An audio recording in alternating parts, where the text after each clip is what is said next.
Ipapatawag ng Civil Aviation Authority of the Philippines si Police Senior Inspector June Abrasado at mga opisyal ng kumpanyang may-ari ng eroplano para sa gagawing investigasyon. Kabilang din sa mga sisilipin ay kung bakit pumalya ang locator ng eroplano. Saksi si Julio Segovia. Bilang bahagi ng investigasyon, sisikapin daw buuin ng Civil Aviation Authority of the Philippines o CAAP ang nagkahiwa-hiwalay na bahagi ng Piper Scenic ang sinakyan ni DILG Secretary Jesse Robredo.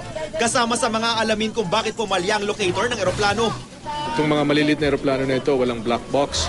Lahat ng eroplano sa bansa natin, meron tinatawag na ELT. Supposed to be, yan ang regulasyon. No? May ELT, Electronic Locator Device, transponder, na isang katanungan din yan, bakit hindi gumana ito? Supposed to be pag tumama ang eroplano sa seawater or may nangyari, mag-e-emit ito ng signal. Bakit walang signal? Kukunan din ng pahayag ang mga posibleng makapagbigay linaw sa plane crash. Una na ang nakaligtas na AD Robredo na si Police Senior Inspector June Abrasado. Ipatatawag din ang mga opisyal at maintenance crew ng Aviator na pag-aari ng nasawing pilotong si Captain Jessup Bahinting. Iimbitahan din sa pagdinig ang telecommunications company kung saan may subscription si Abrasado dahil bubusisiin daw ang mga huli niyang text message bago mag-crash ang eroplano.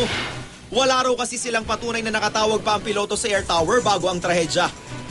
We don't have any evidence on that except that the aide of Secretary Robredo was able to text certain individuals regarding the state of flight. Aalamin din kung bakit sa Masbate pa piniling mag-emergency landing ng eroplano, gayong mas malapit pa rin daw ito sa Cebu noon. Sa kabila ng pinakahuling insidente ng plane crash, iginiit ng DOTC na matatag pa rin at ligtas ang aviation industry sa bansa. Nagkataon lang daw na isa na namang trahedya ang naganap.